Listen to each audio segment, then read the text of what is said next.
From public scandals to real-world events impacting the WWE Canucks business, there have been a number of notable and real-life incidents that have almost put WWE out of business forever. Thankfully, due to Vince McMahon's business savvy and sometimes his own determination to stick to his guns, WWE continued through some of their darkest ever periods. But which times were they? Well, join us now as Wrestlelamia looks at 10 moments that almost ended WWE forever.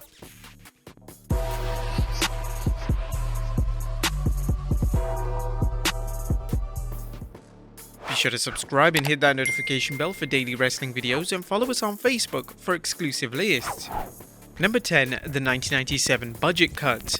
In 1997, WWE's product vastly improved. The more grittier, realistic approach of storytelling was winning them new fans, and stars such as Stone Cold Steve Austin and The Rock were on the rise. The issue was that the financials in WWE were actually getting worse, and Vince McMahon was forced to cut salaries up and down the card. According to Jim Ross, he took a $30,000 pay cut in order to keep the WWE afloat, and this was something JR was willing to do in order to keep WWE going full steam ahead in the Attitude Era. One of the WWE's top stars at the time was Bret Hart, and WWE were unable to honor the contract he signed in '96, which ultimately led to Bret joining WCW and the infamous Montreal Screwjob taking place. The monetary issues the WWE were facing in '97 were sorted by 1998, and throughout 1998 and 1999, WWE began to deliver record numbers that truly turned their fortunes around. Number 9. The COVID-19 pandemic. The COVID-19 pandemic, which began in 2020, was a difficult time for everyone, but for live entertainment companies such as WWE, it was a huge blow that could have put them out of business. They were forced to relocate WrestleMania 36 to the Performance Center, and the event took place in front of 0 fans. They continued with this trend of having their own shows take place in front of no fans, and in all honesty, it wasn't great. Fan interaction and investment is what makes pro wrestling work, and without the fans, it became uninteresting and, quite frankly, rather boring. WWE even had their top star Roman Reigns leave the company for an extended period due to the pandemic, as whilst fans were quick to praise Reigns for doing what was right for his health, the product took a huge hit. They eventually came up with the Thunderdome idea, and this would have electric boards where the seats would normally be, and these boards would have fans watching the product at home from their electronic devices. And to WWE's credit, this worked, and it allowed the superstars to feel connected again. By the summer of 2020, Reigns was back on television, albeit with a brand new character, and WWE had managed to survive one of the most difficult periods in company history. Number 8. The XFL. WWE Chairman Vince McMahon in 2000 decided to venture outside the world of pro wrestling and launch the XFL. This would be a brand new professional American football league, but sadly for Vince, it flopped hard. The league lasted only one season before it was taken off air due to low television ratings. This wasn't something that Vince expected, as he actually anticipated the league becoming a brand new juggernaut in the sports industry, but it simply wasn't to be. There are differing reports in relation to just how much Vince actually lost. Some say it lost him $35 million, while some claim it lost Vince up to $70 million. But Vince didn't let the idea go, as in 2018 he began to execute the idea once again, as this time he believed he had learned from his mistakes from the prior venture. The XFL 2.0 would launch in 2020, but it would last just a few weeks before the COVID-19 pandemic ruined any plans to continue the season. The venture was once again over, but this time it actually wasn't Vince's fault. Nevertheless, the XFL would be purchased by The Rock, and The Rock and his dedicated team plan to relaunch the XFL once again in 2023.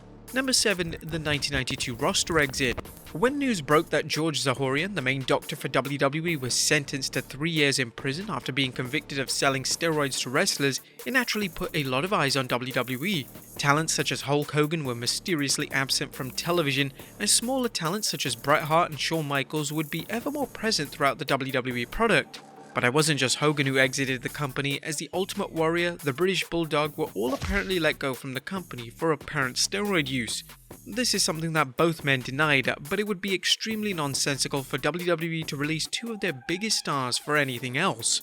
Their public perception was seriously damaged, and with their roster being reduced, things could only get better for Vince McMahon's company, right? Well, number 6. The steroid trial. In 1993, Vince McMahon was charged by the US Department of Justice for crimes relating to the illegal activity and distribution of anabolic steroids. These were serious charges, and Vince could have faced up to 11 years in prison. This put WWE into a state of chaos, as there was concern that Vince could actually go to prison, and questions were asked such as what would happen to the landscape and structure of WWE if this was to happen.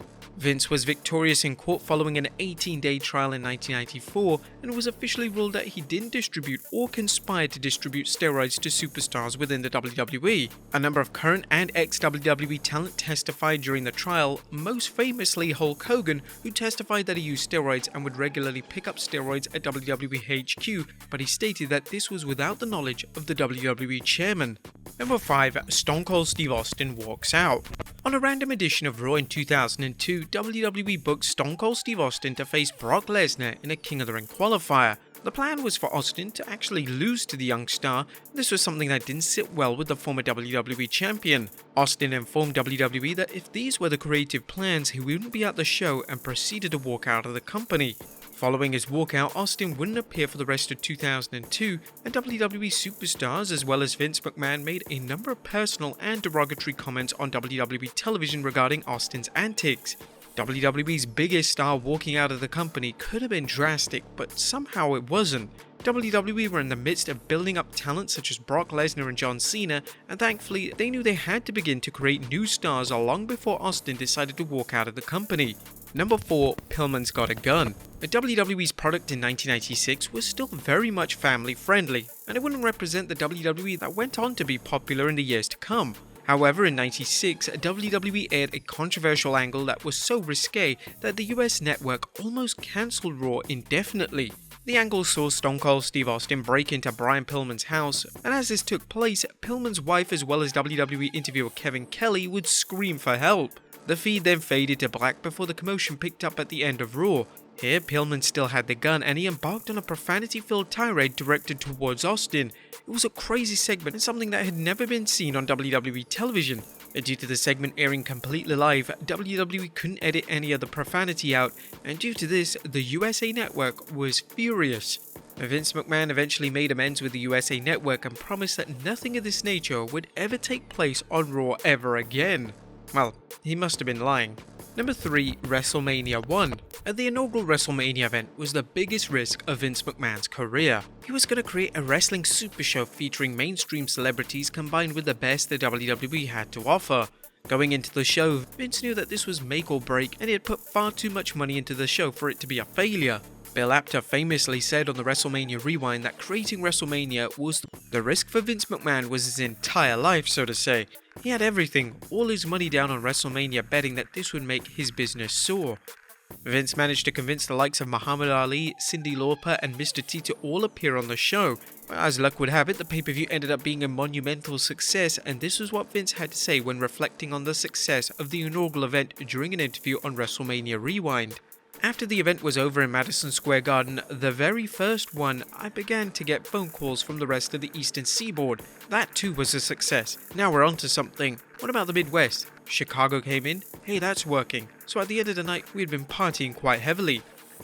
WrestleMania would go on to become one of the biggest events in pop culture, and the WrestleMania brand has become just as strong as the WWE brand itself, and this is all down to the risk Vince took all the way back in 1985. Number 2. The WWE Network. When Vince McMahon announced to the world that he was launching the WWE Network, there was major concern. They were going to abandon their prior pay-per-view model in favor of having all their paid content on a paid subscription platform. This was game-changing, but Vince saw how the likes of Netflix and Hulu were operating, and he knew that the traditional pay-per-view model was dead.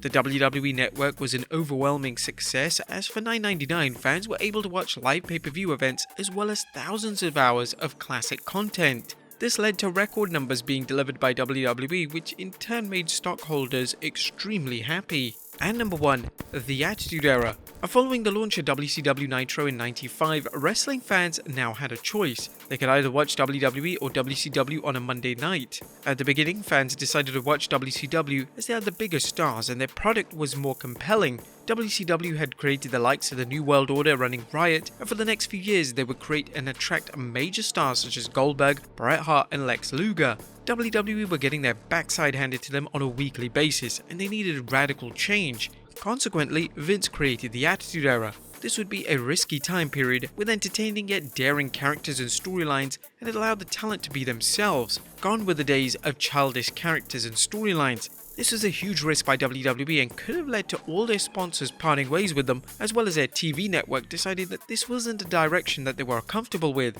Thankfully, it was a huge success, and the Attitude Era propelled WWE to new heights, and they would embark on their most successful time period in company history. But there you have it, folks, 10 moments that almost ended WWE forever. Be sure to leave your comments down below, and I'll see you next time with some more wrestling content.